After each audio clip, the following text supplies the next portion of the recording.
I Just Can't Stop Loving You is an interesting song because it's the first single released off of the album. And so the firing squad was ready.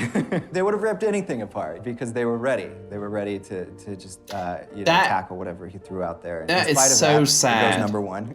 To me, I Can't Stop Loving You is like, is close to his Burt Bacharach song. It was actually originally intended as a duet with Whitney Houston. This award honors you for your consistent artistic and technical excellence in all forms of video. Oh my and God, for that raising would have the been standard so of the art cool. form to new horizons.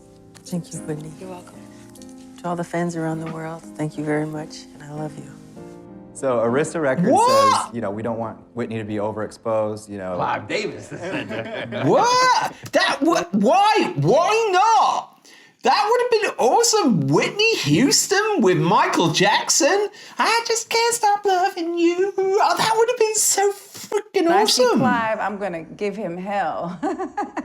Just kidding, just kidding. Everybody calm down. I remember when it came out, I was really disappointed because I was like, you're gonna put out a slow song after this whole run of Thriller and all these songs, you're gonna put out a slow song? Come on, this is the big comeback. This is the big, where's the music video? And who's that girl singing? And I only later found out it was Siedah Garrett. And there weren't very many people in the studio. It was just Michael, Quincy, Bruce Sweeting, and me. And Quincy just sort of over his shoulder said, hey, Sid, you like this song? And I'm going, yeah, I'm knitting. Yeah, I like it. He said, you think you can sing it? I'm like, yeah. So I walked in this room and I see these 2 mic stands and there's music sheets on the mic stands. And in the moment that I saw the music sheets where it said, Michael, Siedah, yeah. That was the moment that I realized, oh my God, I'm doing a duet with Michael Jackson. Yeah. I have to admit, okay, she is a very good singer, and that song really does hit like that kind of sensitive side of your soul, She did a bloody good job.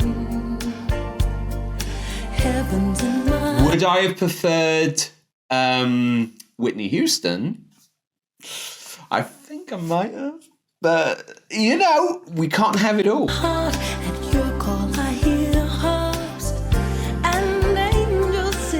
I'm singing, my eyes are closed. You know how I... And Michael started tossing. I think it was popcorn. I'm singing, my eyes closed, and I'm feeling this. And then all Quincy sees is me, he said, Sid, this is studio time. You're wasting time, Sid. You're wasting expensive studio. And Michael is cracking up. Yeah. I Just Can't Stop Loving You started popcorn. That's one of those you get the phone call, wake up, and we need to record right now. Love it. And we were done probably an hour and a half. On the album version of I Just Can't Stop Loving You, you make some very strong, sensuous remarks to a woman that you're lying next to. I was in a bed when I was doing that. Really? Also, yeah. I was laying in the bed, cover and everything. I love that. This is really awesome, actually. I haven't seen the music video to this, I don't believe. Only the lyrics. When I was recording my bits, I didn't need any charts. I would just listen to the demo, really, internalize the parts that way, and in talking a little bit with Michael and getting his wishes across musically, I just translate all that and play it. Love a genius. Oh, you girl! He surrounded himself with very intellectual people. Is that the word? I was slated to be on the Bad Tour. I was convinced that by my record company and other people that I needed to do a record because the duet had just come out. And I'd rehearsed with them for a week when I decided I want to do my record. So I pulled out. Oh, and then Sheryl Crow, of course. That is why they changed it up, because she wanted to do her own. Ah, right, okay, that makes a lot more sense. Fan used to bet on whether Michael was getting excited during the song. Damn, that's her now. Singing to you? Yes. You Now, say that? I say Say that's, it again, I say it say again. that's a stretch.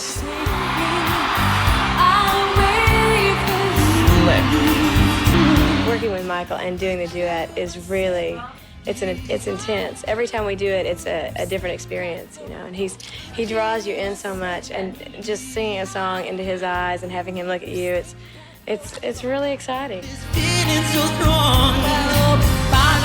I'm gonna say that I didn't go too much on her rendition of this. Just saying, not as much as the original. You know? Still good. But just lacks something. Michael Jackson has such a great instinct for the groove. Like, the groove was in Michael Jackson. Like, he was rocking at all times. He could hear the groove. So if you take that groove and you put it to orchestration, it makes it bigger, it makes it more powerful. Quincy Jones, Michael Jackson collaboration was historic. It was a match made in heaven because, first of all, there was a tremendous amount of mutual respect. There is no one in popular music history like Quincy. As an orchestrator, as a composer. Coming from all of his background, Count Basie, Frank Sinatra, Dinah Washington playing trumpet on Lionel Hampton's band. The most beautiful part about the love affair, and that's what it is, the love affair between a producer, or whatever you want to call it, a person that's on the other side. He did a lot. A person that loves that For artist Michael. enough to never want to see him in trouble and only want to see just the best for that artist, to come up with the best results, is an incredible trust where you can say, jump, Michael. There's no parachute, there's no net, there's nothing there. There's 34 stories down. Jump. One of the great things about Quincy is that he has this ability of mixing all kinds of different genres and personalities into one beautiful blend. Because he only uses the best, the creme de la creme of musicians. Working with Quincy was like being in school. I learned so much about separation in trying to make a record where everyone, he used to say, everybody can't come in the door at the same time. And he used to always say, you can't polish doo-doo. But you can't polish doo-doo, you know? You gotta have a great song in the beginning. When we look at the end of a day, and I have goosebumps, can't polish a Michael has turd. goosebumps, and Bruce Swedien, the engineer, has goosebumps, then I think we've got something special. And Quincy just puts his little fairy dust over it, and it's a Quincy Jones project, and it's kind of, as he says, leave space for God to walk through the door and create some magic. Michael Jackson invented the champagne music. You know how in San Tropez, when you order champagne, they bring the sparklers out with the champagne? I like that they're perfectionists, you know? If it's not decent in the beginning, it isn't going to be decent. You know, the outcome's not going to be decent. You can't polish a turd.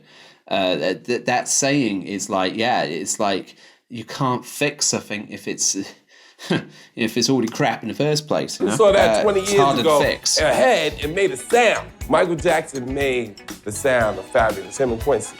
And Michael was one of those sources of energy where he brought so much originality, but then also was an amazing collaborator. He's so disciplined, and he's got that perfect balance of soul and science. Yeah. You know, he knows the working parts of his craft, and he has total trust in the intuitive part of his craft, and so that's the balance, is the head and the heart. Off the Wall, Thriller, Bad. They created 3 hurricanes that basically went through the globe, and everybody got caught up and danced. Well, we're here today to try to finish up the session with Michael Jackson singing in French tongue. We've spoken about this for years and years when we were doing Off the Wall, when we were doing Thriller, but we never got around to it because by the time we finished the album, we'd do disco versions and we'd do videos, etc. And I think inside we weren't really sure whether we could make it work.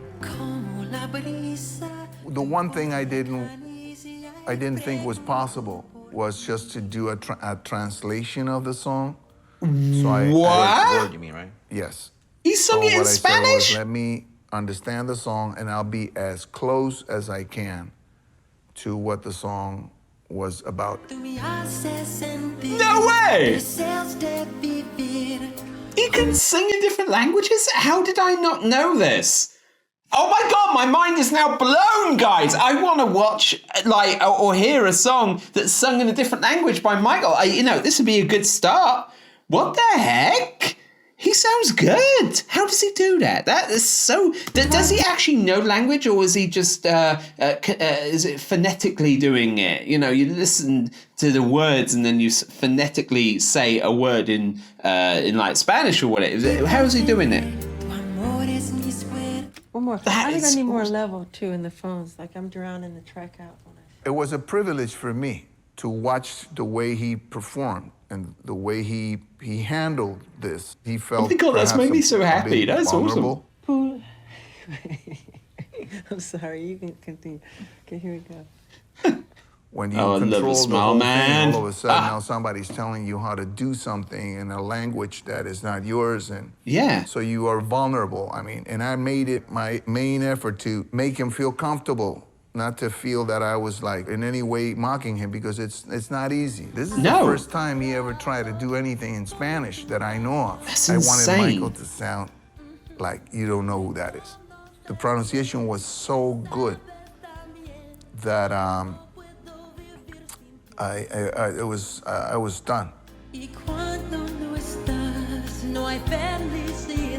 That is so impressive. Mi vida no es vida. My life is not a life si tú te vas, if you leave. Todo mi amor eres tú. All my love, you are all my love. Wow. When people found out that Michael Jackson had sang a song in Spanish, they were very, very, very proud and happy. That is so awesome. How comes I never heard of that? Guys, come on, you're lacking. You're slacking in the comments right now. I didn't know he sang in different languages. Was that the only one, though? I'd be so sad. I'd love to hear him sing in different languages.